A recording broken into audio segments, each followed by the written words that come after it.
is what you want the world to believe, isn't it? That you don't fear death. But I don't, milady. The dark is coming for all of us. Why cry about it? Because you are going to the deepest of the 7 hells if the gods are just. What gods are those? The trees your husband prayed to? Where were the trees when his head was getting chopped off? Jaime drinks some dream wine, rolls up a bearskin as a pillow, and lays his head on the stump of a tree. We find out, after he wakes up, that the stump is white. It reminds him of the heart tree at Winterfell, at Weirwood, which may explain the crazy dream that he has. Naked and alone he stood, surrounded by enemies, with stone walls all around him pressing close. The rock, he knew. He could feel the immense weight of it above his head. He was home. He was home and whole. He held his right hand up and flexed his fingers to feel the strength in them.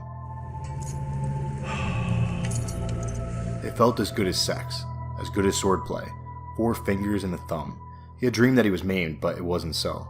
Relief made him dizzy. My hand, my good hand. Nothing could hurt him so long as he was whole. Around him stood a dozen tall, dark figures in cowled robes that hid their faces. In their hands were spears. "Who are you?" he demanded of them. "What business do you have at Castle Rock?" They gave no answer, only prodded him with the points of their spears. He had no choice but to descend. Down a twisting passageway he went, narrow steps carved from the living rock, down and down. I must go up, he told himself. Up, not down. Why am I going down? Below the earth his doom awaited. He knew with the certainty of dreams, something dark and terrible lurked there, something that wanted him. Jaime tried to halt, but their spears prodded him on. If only I had my sword, nothing could harm me. The steps ended abruptly, on echoing darkness. Jaime had the sense of vast space before him. He jerked to a halt, teetering on the edge of nothingness. A spear jabbed at the small of his back, shoving him into the abyss. He shouted, but the fall was short. He landed on his hands and knees upon soft sand and shallow water. There were watery caverns below Casterly Rock, but this one was strange to him. What place is this? Your place, the voice echoed. It was 100 voices, 1,000, the voices of all the Lannisters since Lan the Clever, who lived at the dawn of days. But most of all, it was his father's voice, and beside Lord Tywin stood his sister, pale and beautiful, a torch burning in her hand. Joffrey was there as well, the son they'd made together, and behind them a dozen more dark shapes with golden hair. "Sister, why has father brought us here?" "Us? This is your place, brother. This is your darkness." Her torch was the only light in the cavern. Her torch was the only light in the world. She turned to go. "Stay with me," Jaime pleaded. "Don't leave me here alone." But they were leaving. "Don't leave me in the dark. Something terrible lived down here. Give me a sword at least." "I gave you a sword," Lord Tywin said. It was at his feet. Jaime groped under the water until his hand closed upon the hilt. "Nothing can hurt me so long as I have a sword." As he raised the sword, a finger of pale flame flickered at the point and crept up along the edge, stopping a hand's breadth from the hilt. The fire took on the color of the steel itself, so it burned with a silvery blue light, and the gloom pulled back. Crouching, listening, Jaime moved in a circle, ready for anything that might come out of the darkness. The water flowed into his boots, ankle deep and bitterly cold. Beware of the water, he told himself. There may be creatures living in it, hidden deeps. From behind him came a great splash. Jaime whirled toward the sound, but the faint light revealed only Brienne of Tarth, her hands bound in heavy chains. "I swore to keep you safe," the wench said stubbornly. "I swore an oath." Naked, she raised her hands to Jaime. "Sir, please, if you would be so good." The steel links parted like silk. "A sword," Brienne begged. And there it was, scabbard, belt, and all. She buckled it around her thick waist. The light was so dim that Jaime could scarcely see her, though they stood a scant few feet apart. In this light, she could almost be a beauty, he thought. In this light, she could almost be a knight. Brienne's sword took flame as well, burning silvery blue. The darkness retreated a little more. "The flames will burn so long as you live," he heard Cersei call. "When they die, so must you." "Sister," he shouted, "stay with me, stay!" There was no reply but the soft sound of retreating footsteps. Brienne moved her longsword back and forth, watching the silvery flame shift and shimmer. Beneath her feet, a reflection of the burning blade shone on the surface of the flat, black water. She was as tall and strong as he remembered, yet it seemed to Jaime that she had more of a woman's shape now. "Do they keep a bear down here?" Brienne was moving, slowly and wary, sword to hand, step, turn, and listen. Each step made a little splash. "A cave lion? Dire wolves? Some bear? Tell me, Jaime, what lives here? What lives in the darkness?" Doom. No bear, he knew. No lion. Only doom. In the cool, silvery blue light of the swords, the big wench looked pale and fierce. "I mislike this place. I'm not fond of it myself." Their blades made a little island of light, but all around them stretched a sea of darkness, unending. "My feet are wet. We could go back the way they brought us. If you climbed on my shoulders, you'd have no trouble reaching that tunnel mouth. Then I could follow Cersei." He could feel himself growing hard at the thought and turned away so Brienne would not see. "Listen." She put a hand on his shoulder, and he trembled at the sudden touch. "She's warm. Something comes." Brienne lifted her sword to point off to his left. There! He peered into the gloom until he saw it too. Something was moving through the darkness. He could not quite make it out. A man on a horse. No, two. Two riders, side by side. Down here? Beneath the rock?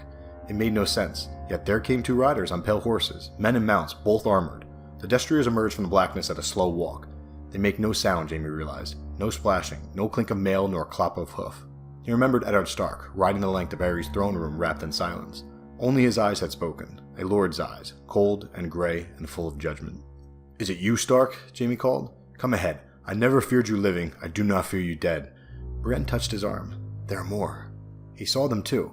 They were armored all in snow, it seemed to him, and ribbons of mist swirled back from their shoulders. The visors of their helms were closed, but Jaime Lannister did not need to look upon their faces to know them. 5 had been his brothers: Oswell Went and Jon Darry, Lewin Martell, a Prince of Doran, the White Bull, Geralt Hightower, Sir Arthur Dayne, Sword of the Morning. And beside them, crowned in mist and grief with his long hair streaming behind him, rode Rhaegar Targaryen, Prince of Dragonstone and rightful heir to the Iron Throne. "You don't frighten me," he called, turning as they split to either side of him. He did not know which way to face. "I will fight you one by one or all together, but who is there for the wench to duel? She gets cross when you leave her out."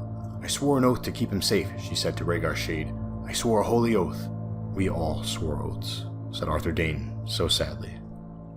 The shades dismounted from their ghostly horses. When they drew their longswords, it made not a sound.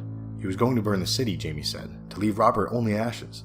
"He was your king," said Darry. "You swore to keep him safe," said Went. "And the children, them as well," said Prince Lewin. Prince Rhaegar burned with a cold light, now white, now red, now dark. "I left my wife and children in your hands." "I never thought he'd hurt them." Jaime's sword was burning less brightly now. "I was with the king." "Killing the king," said Sir Arthur. "Cutting his throat," said Prince Lewin. "The king you had sworn to die for," said the White Bull. The fires that ran along the blade were gutting out, and Jaime remembered what Cersei had said. "No." Terror closed a hand around his throat. Then his sword went dark, and only Brienne's burned as the ghost came rushing in. "No," he said. "No, no, no, no." Heart pounding, he jerked awake.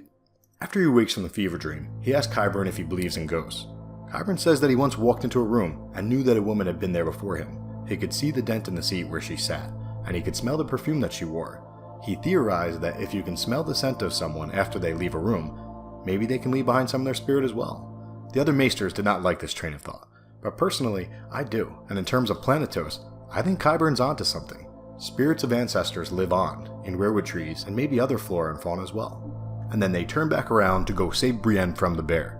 Brienne asked him why he came back, and quote, "A dozen quips came to mind, each crueler than the one before," but Jaime only shrugged. "I dreamed of you," he said.